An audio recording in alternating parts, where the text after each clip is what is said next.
So, do we have any authentic narrations of Sulayman alayhi salam performing al-Jihad, spreading Tawheed worldwide? Or was he confined, specifically giving Dawah to his people in Bayt-al-Maqdis? What is the extent of the dominion in the land?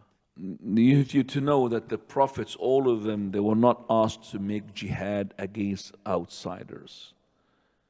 Only the Prophet Muhammad ﷺ. That is, all prophets, they're not supposed to go on.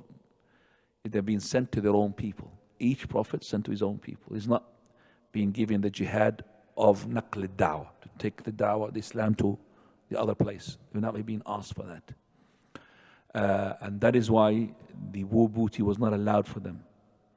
Because it was, it is the fight within themselves, but not outsiders, the fight within themselves.